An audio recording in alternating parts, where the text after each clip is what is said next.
नमस्कार साथियों, good morning. स्वागत है आपका अपने यूट्यूब चैनल बेटू यूपीपी में। एसएससी एमटीएस भर्ती 2024 जॉब प्रोफाइल।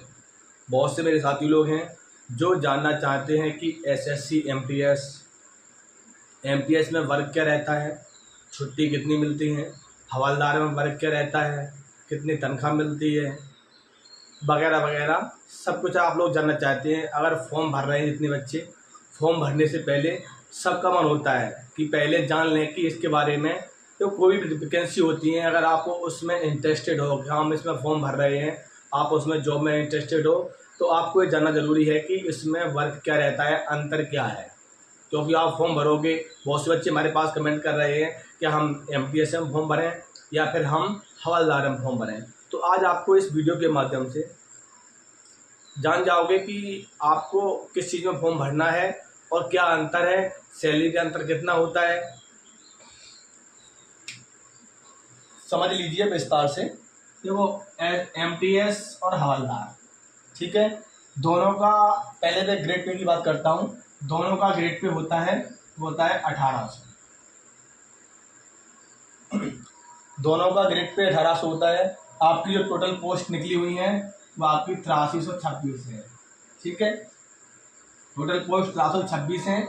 जो पोस्ट निकली है ये उम्मीद नहीं थी, इतनी पोस्टों की उम्मीद नहीं थी कि एसएससी एमटीएस और हवलदार में इतनी पोस्टें आएंगी।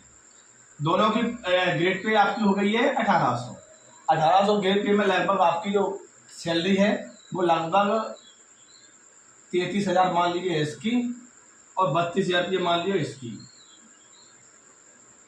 ठीक है। 32 से 33,000 रुपये दोनों को सैलरी मिलती है। अब इसमें थोड़ा अंतर है। जैसे कि अंतर क्या है, इसमें आपका पेपर होता है। पेपर में आपको फर्स्ट पेपर होता है जिसमें आपका मैथ और रीजनिंग होता है। दोनों का सेम पेपर होता है, 20-20 नंबर का आपका मैथ और रीजनिंग आता है। इधर भी 20-20 नंबर का और आपका उधर भी 20-20 नंबर का मैथ और रीजनिंग आता है फर्स्ट पेपर में, ठीक है। इसमें आपका पेपर होगा, पेपर होने के बाद आपका फिजिकल नहीं होगा। लेकिन जो आपका हवलदार होता है, हवलदार में आपका थोड़ा फिजिकल होता है। फिजिकल की जैसे कि लंबाई होती है 157 सेंटीमीटर, ठीक है, मेल की, और 152 सेंटीमीटर फीमेल की, जिसमें आपका थोड़ा चेस्ट भी होता है 81 सेंटीमीटर, और 5 सेंटीमीटर आपको फुलाना पड़ता है, तो आपका 86 सेंटीमीटर हो गया, ठीक है। इसके बाद थोड़ा हल्का इसका फिजिकल भी होता है। इसका फिजिकल होता है 1.6 किलोमीटर आपकी रनिंग होती है, जिसमें आपको 15 मिनट टाइम दिया जाता है। तो ये फिजिकल तो इसका नॉर्मल है, लेकिन इसका जो मैंने आपको बता दिया इसकी लंबाई थोड़ी होती है। अब इसमें एमटीएस और हवलदार दोनों पोस्ट निकली हुई हैं, ठीक है। अब इसका जो वर्क रहता है वो भी आप जान लीजिए, जो वर्क होता है वो जान लीजिए। इसका वर्क होता है, जैसे मान लीजिए कि आपकी पोस्टिंग, पहले तो आप फॉर्म भरें। फॉर्म भरने के बाद आप अपना सेंटर चुनें, आपको अपने स्टेट का सेंटर चुनें, ठीक है। उसके बाद आपकी पोस्टिंग होती है कार्यालय में। जैसे कि आप बड़े बड़े भवन होते हैं, जैसे आप देखते दिल्ली में भवन बना हुआ है, इस प्रकार से भवनों में पोस्टिंग होती है। जैसे कि संसद भवन होते हैं, इस प्रकार से बड़े बड़े भवन होती हैं, उनमें पोस्टिंग होती है। तो उसमें पोस्टिंग में इसका वर्क क्या रहता है, पहले इसका सुन लीजिए। एमटीएस का वर्क ये रहता है कि वहाँ पर अगर आपकी पोस्टिंग हुई तो वहाँ पर आपको ऑफिस रहेगी, ऑफिस आपकी वहाँ पर एक ऑफिस रहेगी, और ऑफिस में आपको जितनी फाइलें होंगी फाइल को इधर उधर, जैसे मान लीजिए कोई नई फाइल आती है तो आपको इस ऑफिस से इस ऑफिस, मान लीजिए ऑफिस बता रहा हूँ मैं, इस ऑफिस में आपको ले जाना होगा, ठीक है। अपने ऑफिस की देख रेख और साफ सफाई करनी होगी। ये होगा एमटीएस का, ये एमटीएस की है। जो एमटीएस में आप लोग बहुत से बच्चे हैं जो फॉर्म भरने से पहले जानना चाहते थे कि एमटीएस में क्या वर्क रहता है और हम इसको फॉर्म कैसे अप्लाई करें, ठीक है। इसकी पोस्टिंग आपकी ज़्यादातर आपकी राज्यों में हो सकती है, वो आपके नंबर पर डिपेंड करता है। इसकी जो कट ऑफ है वो मैं आपको बताऊंगा, कट ऑफ का वीडियो स्पेशल लाऊंगा। कट ऑफ तो पिछली कट ऑफ गई थी, मैंने देखा था 2022 में, वो टोटल 125 नंबर से गई थी, ठीक है। कट ऑफ के बारे में अभी आप मत सोचना, अभी आप ये समझ लीजिए कि जॉब प्रोफाइल के बारे में पहले अच्छे से अंतर समझ लीजिए और जॉब प्रोफाइल की, क्योंकि आपकी जो वैकेंसी भर रही है तो आप पहले समझ लीजिए, ठीक है। अब इसी का काम क्या होता है, इसका काम डिफरेंस होता है, इसका काम ये नहीं है, ठीक है। इसका काम ये है ऑफिसों में ये करना वो करना, इसका काम आया सिर्फ ड्यूटी करना। जैसे कि किसी बड़े बड़े भवन है, वहाँ पर जो ड्यूटी लगी रहती है, गेटों पर जो बड़ी बड़ी बिल्डिंग हैं वहाँ पर इनकी ड्यूटी रहती है, ठीक है। दोनों की जो योग्यता है, मैंने बताया कि दोनों की योग्यता हाई स्कूल पास है, ठीक है, हाई स्कूल पास है। और इसमें आपकी आयु है वो आपकी 18 से 25 वर्ष है, और इसमें उम्र है वो 18 से 27 वर्ष है। समझ रहे होंगे विस्तार से। अब इसके बाद इसमें बहुत से बच्चे हैं छुट्टी के लिए पूछ रहे थे कि छुट्टी कितने दिन की मिलती है, क्योंकि ज़रूरी है अगर आपको कोई भी गवर्नमेंट जॉब कर रहे हो तो उसमें सबसे पहले जानना जरूरी है कि आपको छुट्टी कब मिलती है। देखो पहले मैं बात करता हूँ आपके एमटीएस की। एमटीएस में आपकी जितनी भी गवर्नमेंट छुट्टी होती है, जैसे कि कोई त्यौहार, ठीक है, सेकंड सैटरडे और संडे छुट्टी रहती है, ठीक है। ये तो आपकी छुट्टी वैसी हो गई है। उसके बाद आप अपनी छुट्टी ले सकते हो, वो आपको छुट्टी मिलती है 15 दिन की। 15 दिन की छुट्टी आपकी वैसी है। फिर उसके बाद आप ईयर छुट्टी अलग होती है 16 दिन की।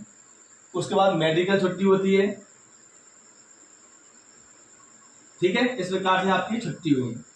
अब इसमें थोड़ा अंतर है, इसमें आपकी जो छुट्टी होती है वो छुट्टी ये नहीं होती है, गेस्टेड छुट्टी होती है, सेकंड सैटरडे संडे में छुट्टी नहीं होती है इसमें आपकी टोटल छुट्टी मिलती है वैसे आपकी 31 दिन की। 31 दिन की छुट्टी वैसे मिलती है आपकी, इससे ज़्यादा। और ईयर छुट्टी भी मिलती है इसमें 30 दिन की। उसके बाद आपकी मेडिकल भी मिलती है, मेडिकल लीव भी मिलती है। इस प्रकार से इसकी हो गई क्या, छुट्टी। परेशान थे बहुत से बच्चे, अक्सर हमारे पास कमेंट कर रहे थे। अब इसमें देखो आपने फॉर्म भर दिया है, आपके 2 पेपर होंगे। आपका पहला पेपर हो गया मैथ रीजनिंग का, दूसरा पेपर होगा आपका तुरंत पेपर नहीं होगा। जैसे मान लीजिए आपका अभी फॉर्म भरोगे तो आपका सितंबर में लगभग आपका पेपर होगा, फिर आपके बाद 1.5 से 2 महीने बाद आपका सेकेंड पेपर होगा। तो सेकेंड पेपर होता है वो जिसमें आपकी जीए और इंग्लिश आता है, जीए और इंग्लिश आता है, जिसमें आपकी 25-25 नंबर का सेम रहता है, पेपर सेम रहता है दोनों का, 25-25 नंबर का दोनों का जीए आता है, ठीक है। इसके बाद आपका जो आपका पहला पेपर होता है उसमें आपको पास होना अनिवार्य है। अगर आप उसमें पास नहीं होगे तो आप सेकंड पेपर में बैठ नहीं पाओगे, ये भी समझ लीजिए। तो इसके लिए पास होना जरूरी है। तो उसके बाद आपकी मेरिट बनती है, दोनों पेपरों की मिला के आपकी मेरिट बनती है। तो इसमें जो सैलरी में ज़्यादा अंतर नहीं है। और वर्क आप लोग समझ चुके होंगे। आपकी जो फॉर्म की प्रक्रिया है वो आपकी स्टार्ट है। जितने बच्चे हैं आप इसमें फॉर्म जरूर भर दें, क्योंकि इसमें सैलरी में कोई डिफरेंस नहीं है। बहुत से बच्चे हैं जिन्होंने आरपीएफ की तैयारी कर रहे थे, आरपीएफ की तैयारी में फॉर्म नहीं भर पाया था, फॉर्म नहीं भर पाया था। हमारे पास कमेंट भी कर रहे थे कि हमने फॉर्म नहीं भर पाया है। तो उसके लिए देखो आपके पास डॉक्यूमेंट्स मैंने बता दिए हैं कि आप डॉक्यूमेंट्स आपके पास हैं। और इसमें आपका जो ओटीआर हो रहा है, ओटीआर हो रहा है, तो आपका वन टाइम रजिस्टर है, उसे आप पहले फिल करोगे। इसमें आपका निःशुल्क फॉर्म भरा जा रहा है, सिर्फ 100 रुपये फॉर्म के लग रहे हैं। ओटीआर होगा, ओटीआर का होने के बाद आपकी फ़ोटो और सिग्नेचर अच्छे से होने चाहिए, ये ज़रूरी है। क्योंकि अगर आपकी फ़ोटो और सिग्नेचर आपके थोड़े डिफरेंस हुए तो आपका फॉर्म है वो आपका फॉर्म एसएससी एमटीएस का रिजेक्ट हो सकता है। अब देखो आपकी एसएससी एमटीएस की हो गई आपकी, ये अंतर क्या है। और जॉब प्रोफाइल तो आप लोग समझ गए होंगे कि छुट्टी कितनी है वगैरह वगैरह सब कुछ समझ गए होंगे। क्योंकि अब आपसे मैं जितने बच्चे हैं मेल एंड फीमेल सभी कैटेगरी के लिए बता रहा हूँ, सभी के लिए जो आपकी वैकेंसी है। और इसमें सभी बच्चे आवेदन जरूर करें, क्योंकि आपकी पोस्ट आपकी जो 8,326 हैं, जो आपकी रिकॉर्ड तोड़ पोस्ट निकली हुई हैं। और लगभग आपके जो इसमें फॉर्म है वो कम से कम, मैं बात कर रहा हूँ, कम से कम 30 से 40 लाख फॉर्म अप्लाई होंगे। आप लोग ये ना सोचें कि इसमें इतने फॉर्म अप्लाई होंगे तो हमारा सिलेक्शन कैसे होगा, ये ना सोचें। देखो सिलेक्शन उसी का होगा जो तैयारी करेगा और मन लगा के पढ़ेगा। SSC MTS में ज़्यादातर अगर आप लोग चाहोगे तो आप ऐसे मध्य प्रदेश से बिलोंग करते हो, उत्तर प्रदेश से बिलोंग करते हो, आप दिल्ली से बिलोंग करते हो, आपके यहाँ पर पोस्टिंग हो जाएगी। आपको यूनिफॉर्म देखनी है SSC MTS की और हवलदार की, तो उसके लिए आप शॉर्ट्स वीडियो मैंने डाल दिया है। मैंने 7-8 दिन पहले शॉर्ट्स वीडियो डाला था, तो उसमें SSC MTS उसमें लिखा भी है बाकायदा SSC MTS हवलदार और उसकी यूनिफॉर्म कैसी होती है, तो आप उसको भी देख सकते हैं। ठीक है भाई लोग, अगर फिर भी आपको SSC MTS में समस्या आ रही है फॉर्म भरने में या किसी अन्य चीज़ में, तो आप हमारे इस YouTube चैनल पर जो वीडियो मैंने आप लोगों को डाला है, तो उसमें आप अगर कमेंट करें, मैं जितने साथी लोग हैं जो अक्सर हमसे जुड़े हुए हैं, सभी साथी लोगों को मैं कमेंट का रिप्लाई देता हूँ। आप लोग देखते होंगे जितने कमेंट आते हैं मेरे पास। मेरा वर्क यही है कि सभी बच्चों का छोटी से छोटी समस्या हल हो सके। ठीक है भाई लोग, मिलते हैं आपसे नेक्स्ट वीडियो में। जय हिंद।